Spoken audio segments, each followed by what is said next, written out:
দর্শক আসসালামু আলাইকুম। আমি শহীদুল ইসলাম সজল আমার ক্রিকটক চ্যানেলের পক্ষ থেকে সবাইকে স্বাগত জানাচ্ছি। ভারতের একটা ল্যাঙ্গুয়েজে বলতে চাই, हम लोगों के साथ जो भी कुछ होना था वो हो चुका है। আমাদের সাথে যা হওয়ার দরকার ছিল আমাদের সাথে ঠিক সেটাই ঘটেছে।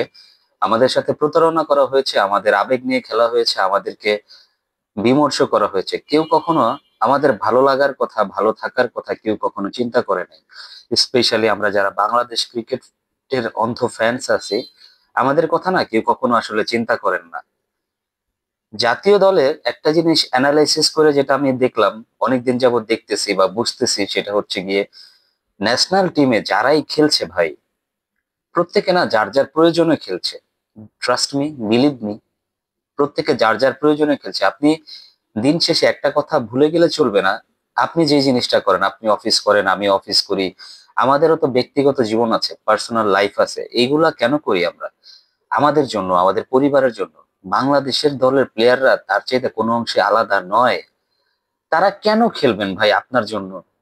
তারা কেন খেলবেন দেশের জন্য? তারা খেলবেন হচ্ছে just to secure their own place in that particular team. তারা শুধুমাত্র নিজেদের জায়গাটা ধরে রাখার জন্য খেলে। যদি নিজের দেশের জন্য খেলতো, তাহলে হয়তো বা বাংলাদেশ গতকালকের ম্যাচটা পাকিস্তানের এগেনস্টে জয়লাভ করতে পারতো। বাট আমরা কেউ নিজেদের জন্য খেলি নাই। দিন শেষে আমাদের আসলে হিরো হওয়ার ইচ্ছা ছিল। হিরো, হিরো বলতে কেমন যে আমি একাই 100। একটা কথা আছে, আমরা সবাই রাজা আমাদের এই রাজার রাজত্বে। বাংলাদেশ টিমের ক্ষেত্রে এই আমরা সবাই রাজা আমাদের এই রাজার রাজত্বে, এই কথাটা পুরোপুরি ভাবে মিলে যায়। কেন মিলে যায়? কারণ ওই যে একটা বিষয় আছে না, যদি এক রাজার রাজত্বে যদি সবাই রাজা হতে চায়, তাহলে তো সবার মধ্যে একটা দলীয় কোন্দল লেগে থাকবে। কারোর সাথে কারো প্ল্যানের কোনো মিল থাকবে না, কেউ কারো কথা শুনবে না, কেউ কারো কমান্ড মানবেন না।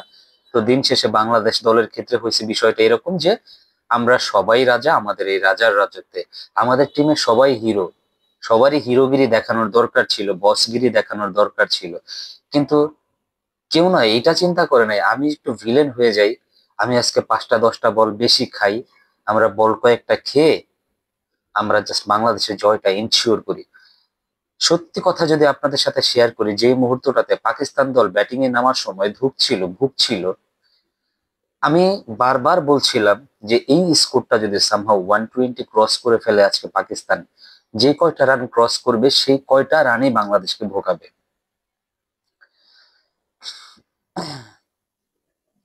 আপনি একটা জিনিস চিন্তা করে দেখেন, একটা পর্যায়ে পাকিস্তানের অবস্থা এরকম ছিল, তারা 100 রানের নিচে অল আউট হইতে পারতো। সেই ধরনের এফোর্ট আমাদের বাংলাদেশের বোলাররা কলিজা উজাড় করে, হৃদয় উজাড় করে বোলিং করেছেন পাকিস্তানের ব্যাটিং লাইন আপের এগেনস্টে।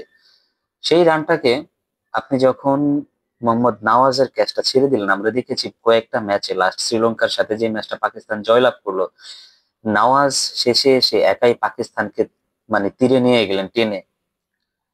34 বা 35 রানের একটা ইনিংস খেলেন। তো মোহাম্মদ নওয়াজের সেই ক্যাপাবিলিটি আছে যাতে করে তিনি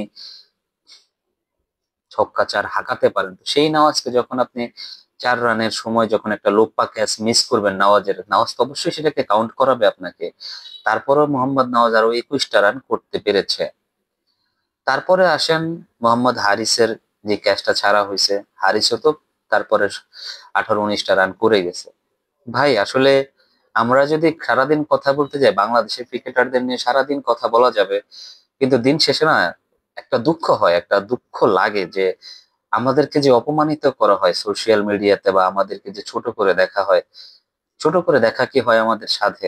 আমরা তো ব্যাক করি আমাদের ওন টিমকে, আমরা আমাদের বাংলাদেশকে ভালোবাসি, আমাদের বাংলাদেশকে নিয়ে আমরা অনেক স্বপ্ন দেখি, অনেক স্বপ্ন দেখে সেই ছোট থেকে এখনো পর্যন্ত স্বপ্ন দেখে আসছি।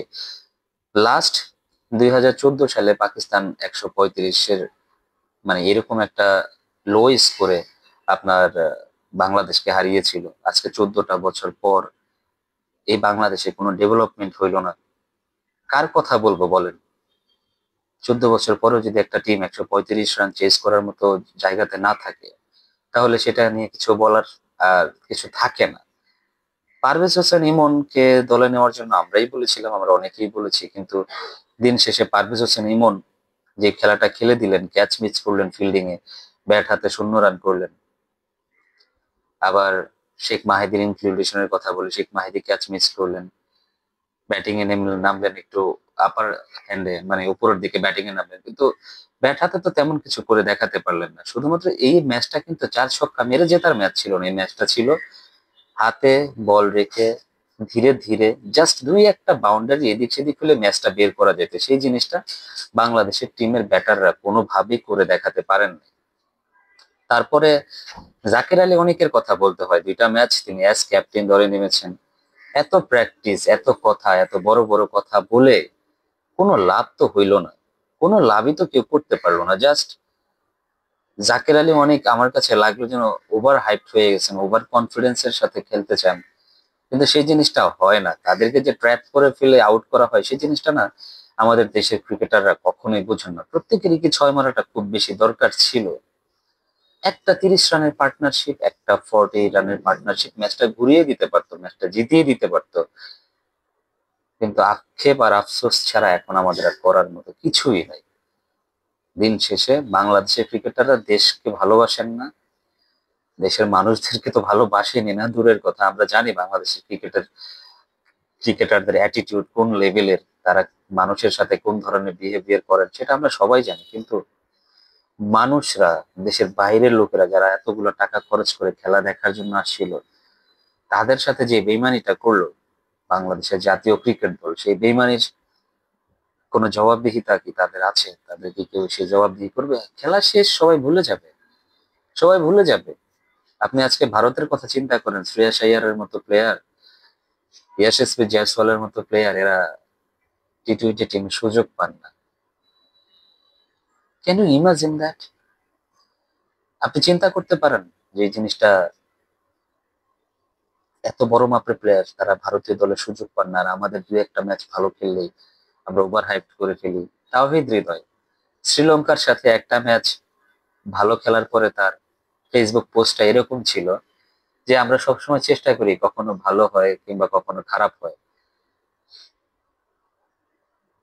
20 ম্যাচের পরে 50টা 100টা করে ম্যাচ খেলার পরে ভাই সবাই 2টা 4টা 50 করতে পারে, 2টা 4টা ভালো ইনিংস, লিথাল ইনিংস গিফট করতেই পারে, তারপরে যে খুশি হয়ে ফেসবুকে স্ট্যাটাস দেন, এগুলো আসলে ছোট লোকের পরিচয়, কে ভূতেদের পরিচয়, গ্রাম্য খ্যাত বুঝেন, এগুলো হচ্ছে তাদের পরিচয়। তো আমি আর এই ব্যাপারে কোনো কথাবার্তা বলতে চাই না। আমরা আসলে টোটালি পাকিস্তানের সামনে ফ্লপ হয়ে গেছি। এন্ড অফ দ্য ডে যত যাই বলেন শুনতে বাধ্য, কিছু করার নাই। আমরা তো ক্রিকেটার না, আমরা বাংলাদেশের সাধারণ নাগরিক। সবাই ভালো থাকবেন। আসসালামু আলাইকুম।